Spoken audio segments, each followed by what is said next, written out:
Aloha Friday, everybody. Welcome back to another Friday edition of my favorite show.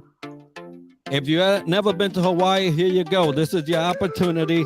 Today, we're going to be talking with Olivia Atkin about success. I am excited about this conversation.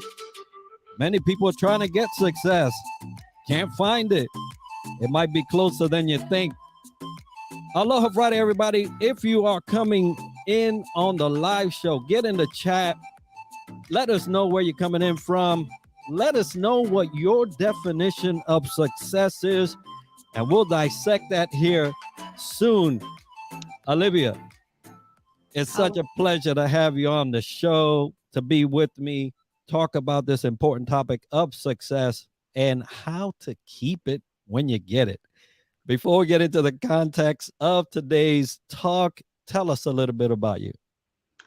Well, thank you so much for having me on the show. I'm so excited, and we've had so many great conversations. So I'm so excited to be able to bring that to this platform and talk to you about that. For me, I graduated from Quinnipiac University, and that's based out of Connecticut, in December 2016 with my degree in business management, dual minor sports studies and law. And I went on to get certifications in HR, project management, supply chain, coding, basically anything you could think of. I joke that I love education, and you can continue to grow and achieve your goals through just continuously learning. While at Quinnipiac, I became an intern for the New York Football Giants. So that started my professional sports career, as I say. I never played, but I got really an in-depth experience of what those guys go through working alongside an amazing organization like the Giants, and getting to work side by side with them in different departments as player engagement, HR, and the PR department, where I ended up working game days for them for many seasons.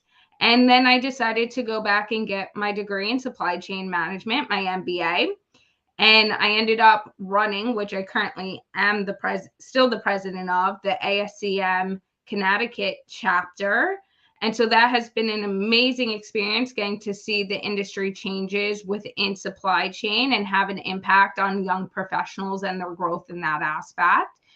And then while working at Lockheed Martin, I formed this company called Achieving Success, which has 3 divisions within it. My book called Achieving Success and Career Development division, my podcast called Achieving Success with Olivia Atkin, and then a speaking coaching division as well. Hey, that sounds like a very successful journey in of its own. Congratulations, Olivia, for charting your way. And no wonder you're in this space. You've been there, done that, and now you're actually helping others achieve similar results, which is always encouraging to see a younger person go through their life, pit, pit, pit, and getting it done so that they can shed some light. Now, today we're going to be talking about success, achieving it, but even more importantly, how do you keep it going? Because we do know that life is ups and downs, almost a roller coaster. Sometimes you feel like you're in it, if not in a bend, or you're going up and everything's great, and then you see that summit and you know what's on the other side. So, first of all, let's define success, how you have seen it play out both in your life and in the business that you're in now. So for me, that's a great question, because it's actually a question on my show that I ask every guest right out the gate of, what does success mean and look like to you? So for me, like you were saying, in life and in journey, in goals, there's ups and downs. I always say it can only rain for so long until the sunshine gets to shine, right? So it is that continuous circle of, there is going to be rain, but there is going to be sunshine. And I've personally experienced success change, in the definition for me of success change over time. And I've also seen that with my guests in their response to it. For me, If you ask me when I was working at the Giants and starting out in the professional sports industry, what success looks like, it was getting to that point of being in an organization, really being able to impact players and impact just the smoothness of the organization flow, and then also being able to grow within that organization as well. And that meant putting in those super long hours. When I thought of success, it was going above and beyond and saying, okay, I'm the first one in the door and I will stay until 2 a.m. and then have that 2 hour commute home, because I did when working at the Giants. Or, I'll work the weekends, or I will do whatever needs to be done. I'll be on call 24/7. And I did that for years, within different roles. I was the person that was the one always on call. You needed something, you could call Olivia, no matter the time of night. She will pick up the phone and take care of it. And over time and moments in my life passing, especially once COVID hit and I was forced to, not be able to travel and fix work issues or whatever it might be, I started taking that time to say, okay, what are some things I've wanted to do or I want to learn and experience? And okay, now I'm going to devote an hour, 2 hours a week to doing that. And so now success in my current life position, it's really the fact of, okay, during the week, I will work as hard as I need to work. Come Friday, come Thursday night, I am clocked out. I'm using that as family time. I'm using that as travel time with friends, checking in. I try not to say no. That's one of my mottos as well, whether it's personally or professionally, is not having no in my vocabulary. And so for me, success also looks like that balancing act of having that healthy work environment where it's a healthy environment, you're making moves, you're achieving goals, whether they're short term or long term. But then the same thing in your personal life where no one feels like you're not showing up for them or you're not showing up for yourself. So it's really being able to accomplish everything I want to be doing on my personal time as well, and figuring that out and that balance. Now, I love that you mentioned right off the bat the scenario of pressure, right? Mhm. Because a lot of folks that are after success believe that all in, full throttle is how you get there. But I tell you where that will end you, right? And so there's this thing about a feeling of dependability. Mm-hmm. You always want to be the person that pops up in someone's head where they're asking, if I have a job to be done, who can I trust with that? Right. And so the dependability comes up as a recurrent theme in the person after success. But one of the things that we go wrong in executing dependability is that, like Dr. Michelle just said, balance is key.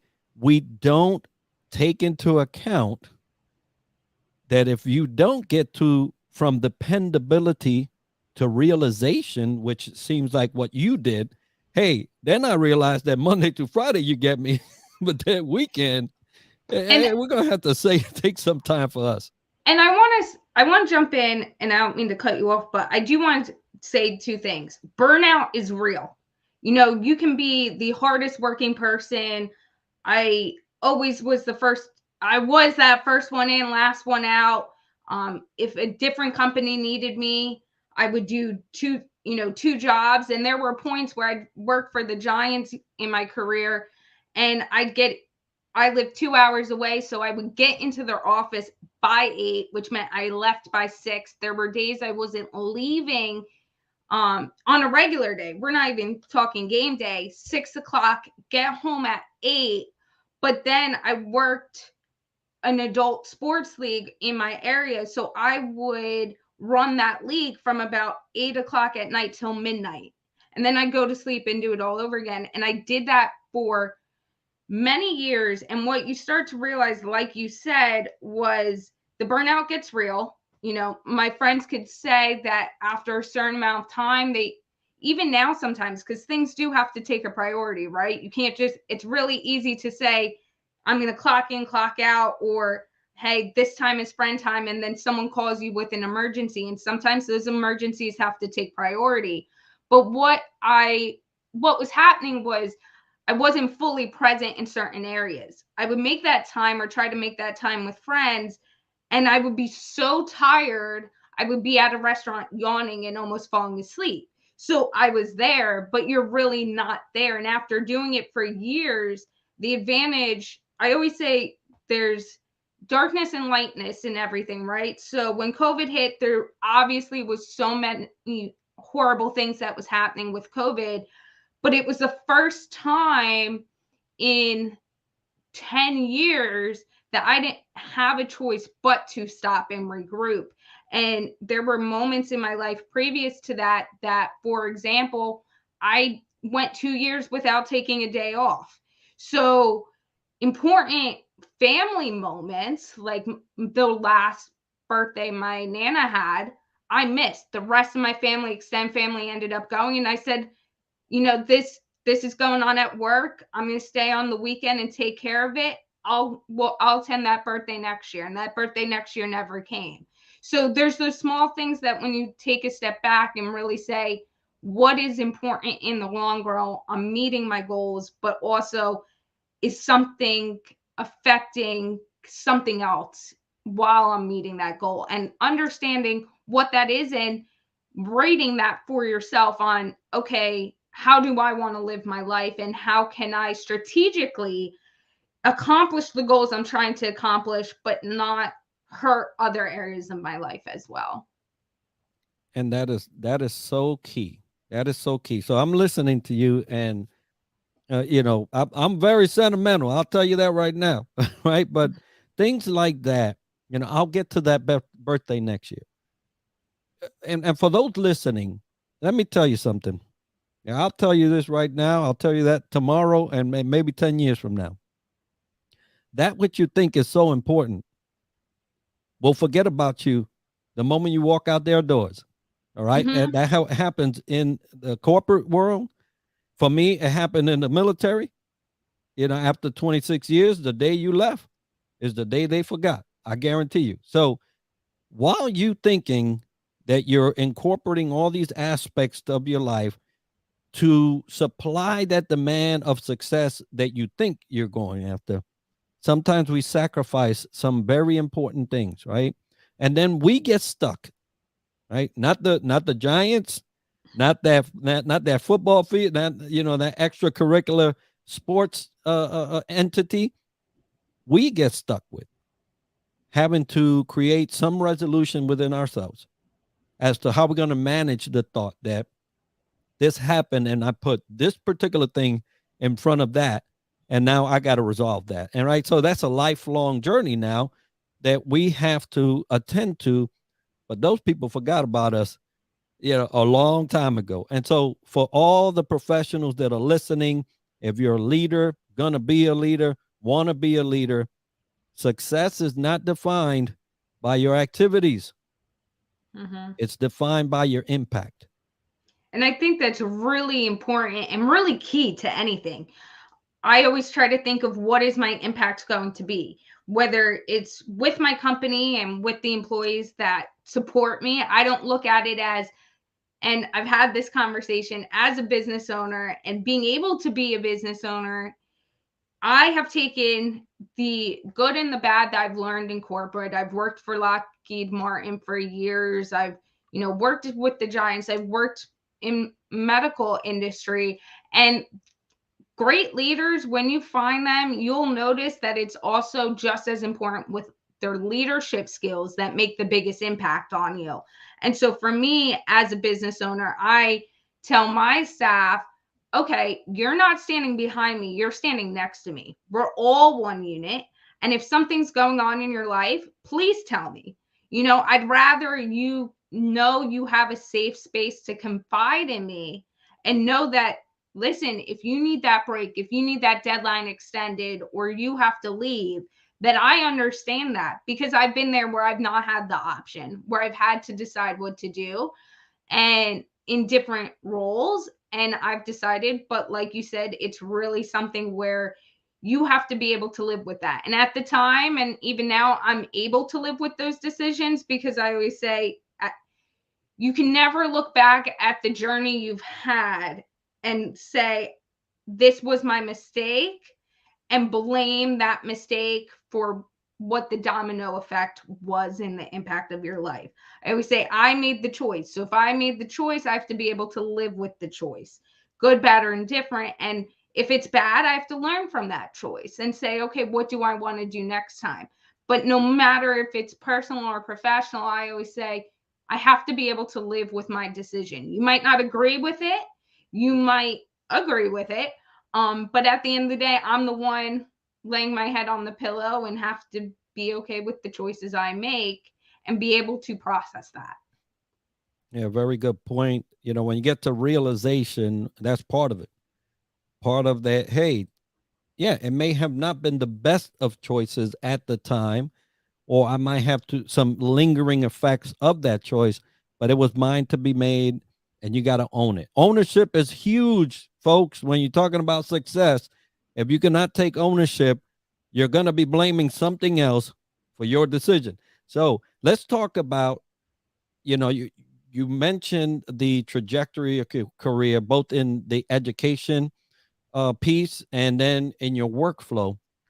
So for those that are starting out on this success thing, right? Because my slogan, my mine, right? You could either be successful or you could be successful, and there's a big difference, right? So those starting out, and you just mentioned one of the pitfalls, right, which is burnout, and we can talk about that later as well. But starting out, what should that success roadmap look like? Because it's going to be different for everybody, but there is an element of standardization when you're talking about success, right? So some of the planning tools that somebody should start thinking about if they're wanting to go down this road of success. So I think there's two parts of the planning tools that you have to keep in mind: the emotional intelligence aspect and then your goal oriented aspect. And so first I'll touch on the emotional intelligence side. You have to be in tune, whether you're starting out in your career as a college student or recently graduated, or you're 10-15 years into your career. You have to be in tune to how you approach situations, how you react to situations and that environment that you're in, as well as understanding what you want out of life. Whether, again, as I've said and we've discussed on this show already, achieving success and achieving that success is always up and down. I've had close to 8 different careers, I would jokingly say, in my 10 years since graduating high school. I'm 28 right now. And I graduated my undergrad in, like I said, December 2016. So there is no linear path. And a lot of professionals now go into at least 3 different industries within their professional life. So it really comes to starting out in your journey to success of understanding that emotional intelligence side of how you interact with people, because someone who's a very big talker and likes to talk is okay with being in the office, likes going to all those meetings, and you should want an environment like that. And the person that is okay with not talking to someone in the day, get that role that's more computer oriented, can be at home, give you the flexibility. Another part of that in your goals is, it is okay not to know where you want to be 5 years from now. If you ever told me I was going to have my own podcast and it was going to be within 30 weeks, the top 10% most listened to show in the world, or I was going to write a book, or I was going to be a professor, I would tell you, no, that won't happen. And I've accomplished all those things.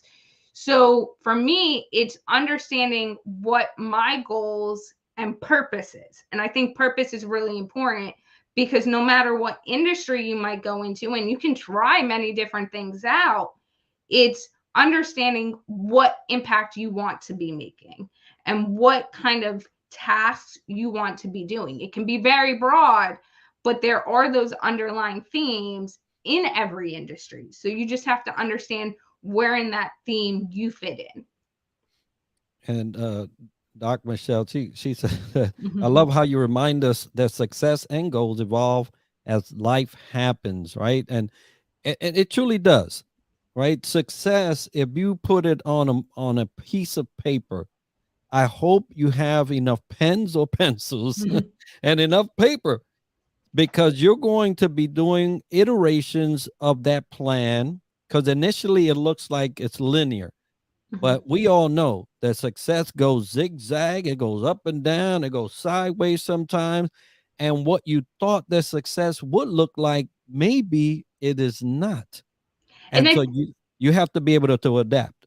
I think that's the biggest mistake I see young professionals make is thinking that, and I've had students and I've had many students come to me, or even I'm involved as an alumni at different universities, U Penn, Bucknell, Quinnipiac, to name a few. And so I mentor a lot of students, and a lot of people start out with this idea that you're going to graduate college, you have this degree, you get your job, and then you're going to be successful and you're going to make this money, and that's all that matters. And very quickly into sitting down and having a conversation with those individuals, the very first thing I always ask is, well, what do you want to get out of that job? Is it, do you want to, get friendships and be able to, go out after work and be able to connect with individuals? Where do you want to be living and what kind of home environment do you want to have? All those play a role. It's really easy to think in a stage of your life that it can be linear, and once you get there, then you've achieved it. But it really isn't. And that's the mistake a lot of people end up making, is just going, I need to get A to B and then I'm done. And one of the biggest things I've seen is the individuals who end up thinking like that hurt themselves in the long run. And for me, I always say, why not go the extra mile? Get yourself prepared today when you have the time, you're encouraged, you want to be doing something, so that down the road, you're open to whatever possibility. And those small things you're doing today might not only lead you to opportunities, but it leads you to knowledge that you don't know when that knowledge might be useful to you. And that's exactly right. I just put up a question that I had, and I'll put it up again because emotional intelligence is but a factor in the equation, right? Mhm. That's not all that you need to have. And a lot of folks don't take into consideration what is needed for that journey, right? Number one, you gotta do it. Mhm. No one else is gonna do it for you. So are you ready for that trip? Number two, what kind of tools you have for that journey, right? If I'm going on a road trip on I-95 and I got a skateboard to take me, it's going to be a long journey. And number one, it's going to be dangerous, right? So, the tools you have, what's at your disposal, what can you use to get you there efficiently, effectively, and safely? Because that's also a factor, right? We talked about burnout. That's a safety factor. You might not get there. Mhm. Some people just don't get there, right? And And I unfortunately, I've had some acquaintances throughout my life that, because they did not watch out for burnout, it actually got the best of them, and they are not with us anymore. Mhm. And so there's a lot of pitfalls with that journey. So you take you into account, your tools into account, and the road that you are on. And I think that's really important. And touching upon those tools, it's not all tools will work for everyone. So just because you see someone else using a tool or learning a tool doesn't mean it's a perfect answer for everyone. So understand that, and then understand the twofold of your tools, of what tools you have today can grow within themselves and they can change. And what tools you need in the future can do the same. They can change, they can look different, and you might need additional ones. So just because you do something today doesn't mean you need to stop practicing it because you've done it and that's what it is. But for me, some of more of those other aspects besides emotional intelligence that has really helped me and is key is figuring out your time management skills, how you are managing your time.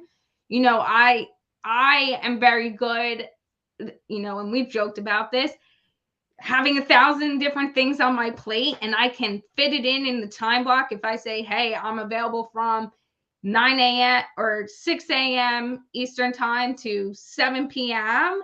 and we need these meetings, I'm very capable of figuring them out and then flipping mindsets and going in a different direction and getting it all done and figuring out where in between to do the task. I also know individuals who work, and that's my busy, and I love it, and I love every aspect of being busy. And I joke that when I'm busy, sometimes I end up accomplishing more because I have to be laser focused. So to me, that busyness lifestyle doesn't bother me. And what a lot of other people think is crazy is just a normal day, and I'm capable of handling it.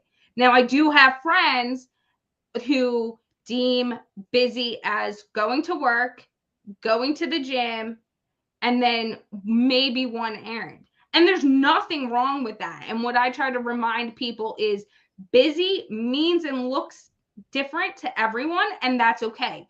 You just have to be able to understand what busy looks like to you and your capabilities to handle that, and what at what point you have to say no and I can't do this and we have to reschedule or this or that, but also understand what busy means and looks like to the people around you, whether it's in your personal life with friends and trying to make plans with them or your colleagues.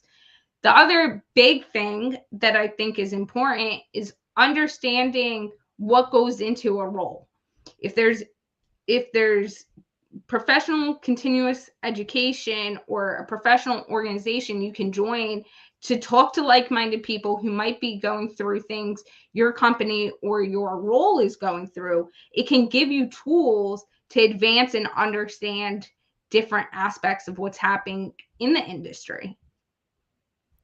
And I love that you brought that up, knowing people. So let's talk a little bit about networking, because networking and success could go hand in hand. The lack of a network could kind of derail your plans of success in one way or another.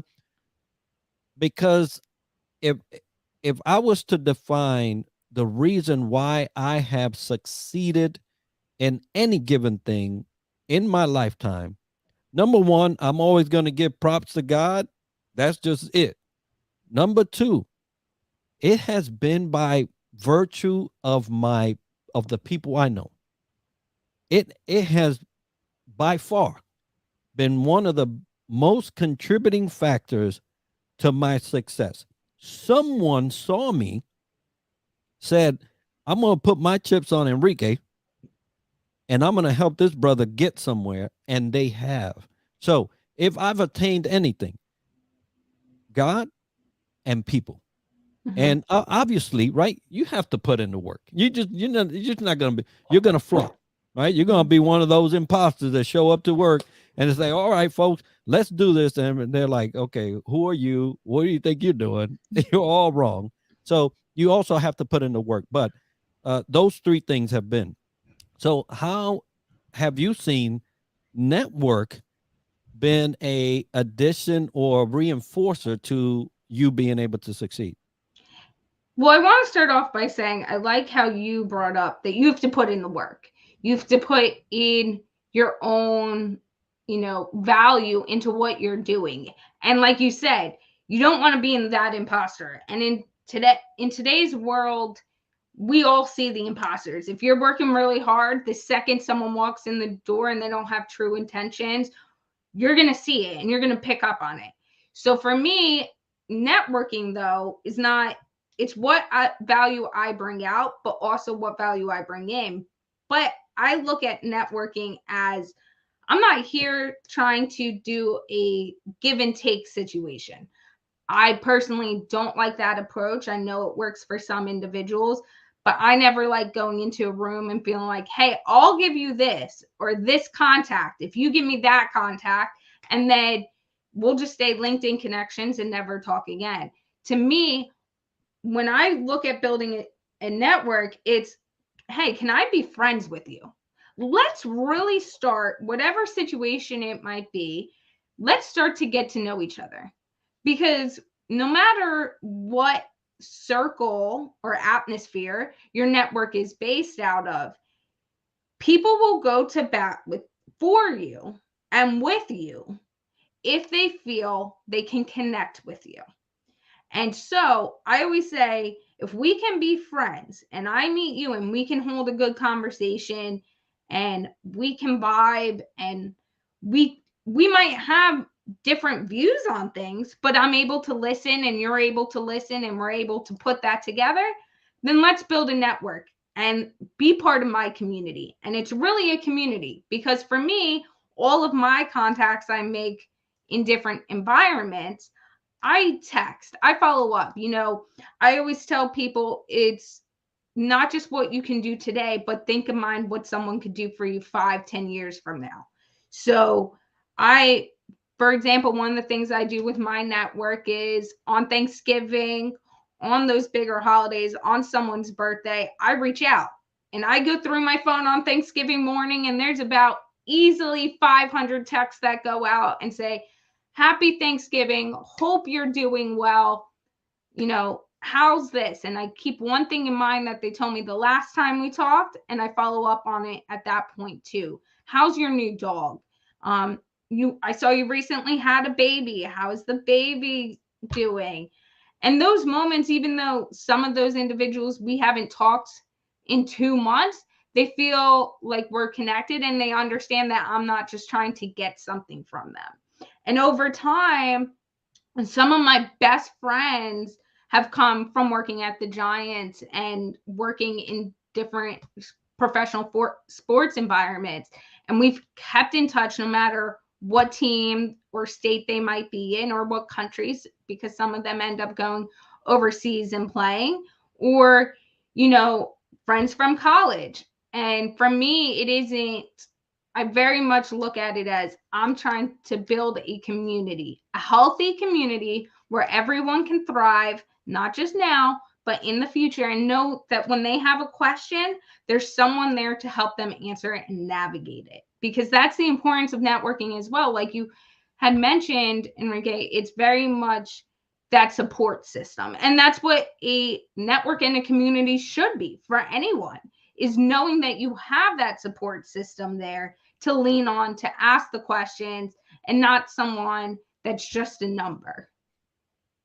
Absolutely. And folks, if you are trying to build a network and have that serve you just as much as you want to serve it, it does take some strategy. And we're going to come into that a little bit. But before we get into it, I want to thank Michelle, Laurie, and all the others that I see hopped on. If you have not chimed in on the comment section, let us know that you are with us. I see a couple of, I only get numbers on my side, folks. So, but get in there and tell us how you're liking the discussion.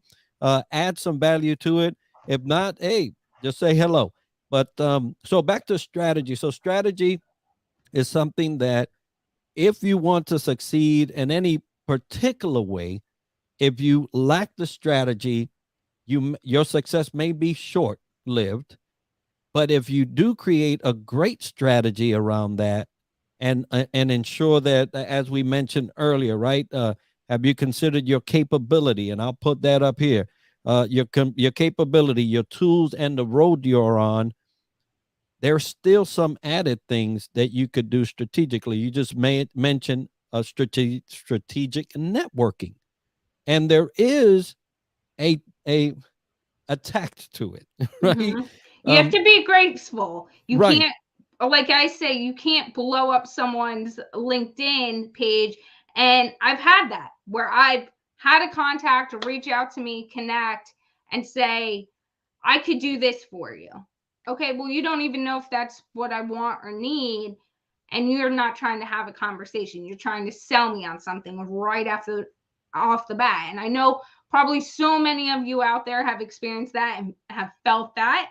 And I will politely say to them, you know, thank you for taking the time to reach out for me to me. At this point, I am not interested, but feel free to keep in touch, and who knows over time where that might lead. Because then they don't feel like they have to keep reaching out. Now, granted, there are definitely those contacts who will then just keep sending you the same message or not taking that no. And at some point, when we talk about the tact of it all, there's no being gracious. And I think in our environment, we have to keep in mind the pivotal question of, and it goes back to what we were taught when we were kids. If you would want it done to, if you wouldn't want that done to you, don't do it to others. And that is key. If you approach someone in your network or in your community and you want to grow your network, if you want someone to treat you the way you're going to treat them, don't do it. It's really as simple as that. Don't take that approach. There's a different approach, and understand the approaches that you take and what those personalities mesh with well, and the approaches you can't do or don't feel comfortable doing, and the personalities and that environment as well, because that's really so important too to your strategy that you were mentioning earlier, is really understanding yourself and what works. And I also say, strategy wise, when we were discussing it, everything's manageable when you break it down to smaller tasks. So success and your strategy to success, when you have a goal, I'm going to take Achieving Success LLC and the business, I'm going to just use it as an example. When you look at it from a bird's eye view, like I said earlier, we have right now 3 major divisions that I oversee and run all of them, the ins and outs of, and we have some smaller things we are doing. But the bigger divisions, a book, the podcast, the coaching and keynote speaking area. And so there's a lot of different things you need to do for that. And just looking at the overarching company and even building it up, Achieving Success launched November 1st, 2022. So it is 30 weeks old at this point, and it can look very daunting. When building a company and starting it up, you have to do things like make sure everything is filed correctly. You have to build your network, and you have to, make sure content's getting out there and people know who you are, and you have to bring in the right people and train the right people. And there's a lot of different moving pieces, and make sure you're financially doing it right. But then, and every day it can be very stressful. Well, as a leader and as an individual, when I break it down to manageable tasks, it becomes a lot more mindfully easier to accomplish. And before you know it, those smaller tasks have now ended up being the bird's eye view. I'll sit down and I use a handwritten planner. That's a tool, one of the tools I use. And I carry that planner all around. And for me, I'll write down everything. So that bird's eye view of what needs to be happening, I'll say, okay, what are the meetings we have to do today? What are those time sensitive tasks that need to be done today? And then I will write it all down. And as I do it, I'll cross it off. And before you know it, every meeting for the day has been accomplished. Those trainings that I might have to train individuals on has been written or gone through with that individual. I've guessed for the show is growing, and all of the pieces end up coming together. But it's understanding not just those manageable tasks and what time you need to allocate to manage those tasks, because that's just important. You never want to half-ass a job just to get it done either, but understanding how all those moving pieces actually integrate together. And that's a really important part of your strategy, no matter what you're doing, whether you're an employee just trying to get through the day, a business owner trying to get through that day. If you understand how different departments operate, how different people operate, you'll understand how to more efficiently do your job and your roles and get things done in a faster manner. And I'll use the example of, let's say I am in supply chain and I'm trying to order parts, and I need manufacturing to give me a report of what is on the floor. How many parts of a computer do we have, right? Because I need to order more. And their report, they only do every 2 days. Okay. Just as an example, they do it every 2 days. And it's set up in the computer a certain way. Well, instead of asking for the report in a different format and in totally different layout, where then they have to spend time, instead of just being able to send me that updated report, they have to take the hour, 2 hours out of their day rewriting a whole report to then fit into what I'm trying to do.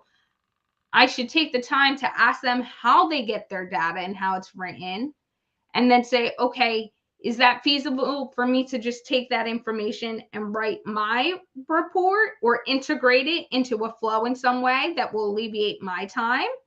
Or is there a medium we can be using? Because saving the time also ends up saving rework, frustration of like, I now have to work overtime because you didn't get me something fast enough and I'm on a deadline that I cannot miss. So to understanding this pieces will end up making you, feel more comfortable, accomplish more of your goals, accomplish those successes as well. Absolutely. You have to manage all these pieces, folks, if you want to see success in its totality come to you.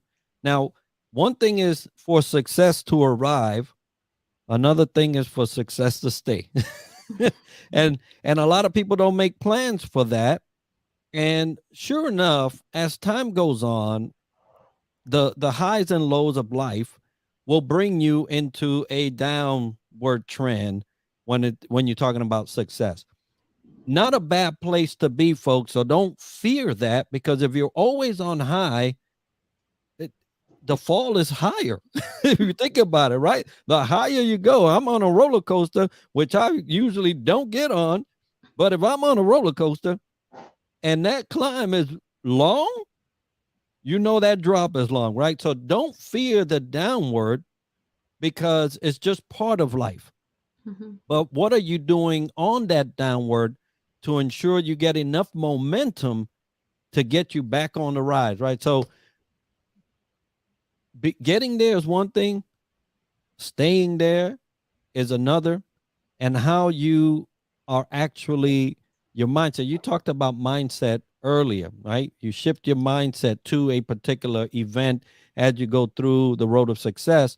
And so mindset becomes one of those tools that you can enact. And if you can't do it, talk to somebody, because there's a way of you developing this skill to actually put in play a particular mindset for that downward trend. But staying in a successful environment takes you adjusting some things around you. So what are some of those things that you can adjust to kind of stay in the environment of success? And I think that's a great question. And I think that is very important. We take an example before I go into maintaining that success, is how easily, if you don't take the time to build those tools to maintain your success, it can all come down like that roller coaster you were saying. So, one of the shows I watch quite frequently, me and a few of my entrepreneur business owner friends actually get together at least once a month and we watch this show. It's Bar Rescue. And you can very much see sometimes how the bars, they started off the show by saying how well the bar was doing. And then now that they're 100,000, a million, $500,000 in debt, and they're coming in to rescue the bar. And I recently watched an episode of it where, again, the bar owner came in, he bought the bar, it was doing successful, things went on different adventures, he had kids, and he put the far in the hands of someone who wasn't trained at all. And so he's only showing up 1 day a week. The business is losing $4,000 was the number that he gave a month. And part of that is he got the success, but then said, okay, I'm at the success. I don't have to worry about it. And it, achieving success is great. And you always want to achieve your goals and you want to build yourself up to that next level and see what else you can maintain and build. But maintaining it is key. You never want to just walk away. So part of the things of maintaining it is keeping it on your schedule, regular check-ins of how am I performing. Take a regular business role. You have your reviews. Now, sometimes reviews happen once a year, and there might be things your manager is telling you you're not doing right. And you're like, I could have corrected that 6 months ago if you told me you were like kind of reviewing me on this thing and that there were mess ups. So it's those open lines of communications and kind of continuously, like you're in grade school, every quarter or every month, reevaluating what you're doing and if it's working. And if it's not working, okay, you've achieved success, but the industry might be pivoting. What do you need to do now to keep it at that level? Like I mentioned earlier, is there professional organizations you might need to join to build new skills where the industry is going in? Is there certification that might help you with potential tools that might be integrated into systems? Is there those networking events? And then understanding that, like ourselves, like our goals, like our successes, everything is always changing. Nothing stays stagnant ever. So understanding how the things are changing and then what you have to do to keep up with that change. Because like owning a business, your customers, their life changes. And when their life changes, they might need something else. So you've built this loyalty, but now that loyalty needs something a little bit different or more. And in life, customer service, if we want to use the word customer service is your biggest tool to success. You listen to your clients, they will tell you what they want. It might not be in the most direct way, but they'll tell you. So listen to them, because then your goals might change and things you're doing will keep you on the momentum of achieving those goals, achieving that success, maintaining it, and other people going, look what she's doing. I want to be doing that too. And how can I do what she's doing? Because she saw something I didn't see. And that's really, there's a statistic I like to say, and it really relates to everything. Your top 20% of clients make up 80% of your business. In the essence of, they might not personally be spending that much money. And we can take that in the car world, in wedding venues, whatever it might be. But those top 20% of your clientele, who are your return customers because they really like, the service they give you. When they go to the restaurant, they know their order. It'll be out right away. People come up to you, say hi, you feel good. You feel like you're in a safe environment.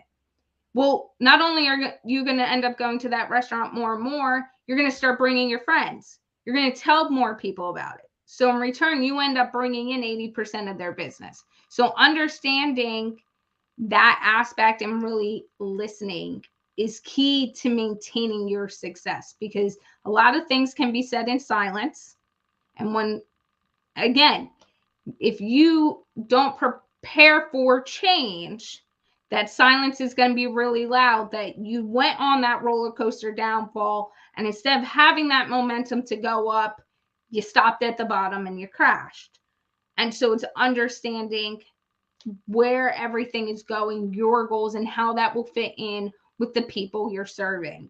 Because at the end of the day, if it doesn't align, it's not going to keep, that momentum's going to be dead in the water.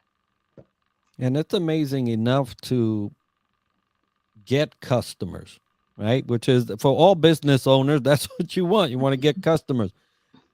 But the beauty in that relationship that you're talking about, listening, is that you can convert a customer into a strategic partner. Mhm. And that is not easily won over, right? To have somebody go out and shout your name at the top of the mountains and say, Olivia's the best thing since sliced bread, right?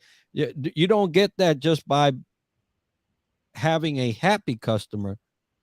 That takes time, that takes nurturing, that takes proving.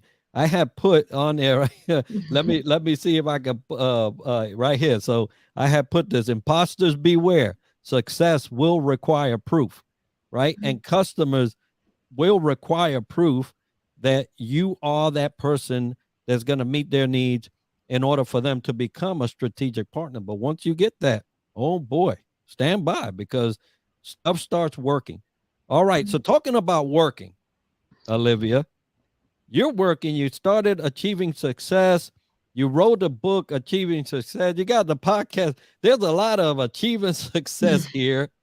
But I want to give you an opportunity to talk to us about that. Talk to us about your book, talk to us about your practice, and some of the podcasts, and how people can actually get a hold of you to engage you in that, you know, customer relationship. So I'll start out by describing those three divisions that I mentioned earlier. So the book Achieving Success in Career Development is a 14 chapter, about 100-page book that takes you with examples, resume examples and outlines, for example, to show you some of the things you can be doing to achieve your career goals. So we have chapters, there's chapters on resume writing, cover letters, how to network, what different professional organizations are out there, what different certifications are out there, and everything in between of what you can be doing. Then we have the podcast, which is Achieving Success with Olivia Atkin, which drops every Tuesday. And you can listen to that on every platform that you can listen to a podcast on, including YouTube. And we have everyone from celebrities, professional athletes, business owners, and employees come on, talk to me for 30 minutes to an hour, and discuss what success looks like to them, their journey to getting success, the roadmap they've taken, and the tools they've learned along the way to accomplish that, not just in their business life, but in their personal life as well. And then we have the coaching and speaking division, which I do, and I allow that to be very customizable. So for me, it's really how can I help you achieve the goals you're looking for? And those goals might change. So if you're a one-on-one client, for example, and you want to land that job, okay, you want to start off with your resume, I'll help you with your resume. And then it might turn into your cover letter. And then it might, your next goal might be working on those networks. What environments should you be getting into those rooms? And I help you navigate all that. The speaking really comes for where I do a workshop style, but I also share my own story and journey and how that has impacted me and how all of those small moments can impact you in your life and what you can learn from me through my experiences and I can share. But through your own experiences, what can I help give you to succeed in your role and what you want to accomplish? And you can reach me, like Enrique said earlier, if you want to know how to get in contact with me, you can get in contact with me through LinkedIn at Olivia Atkin or our business page, Achieving Success. I'm the same on all my social medias for both of them. So it's Olivia on Instagram, it's Olivia_Atkin, but everywhere else it's just Olivia Atkin. And our companies are the same. Our website is, which Enrique just put up, achieving-success.com. And then you can always email me at olivia.atkin, so OLIVIA .atkin, at achieving-success.com.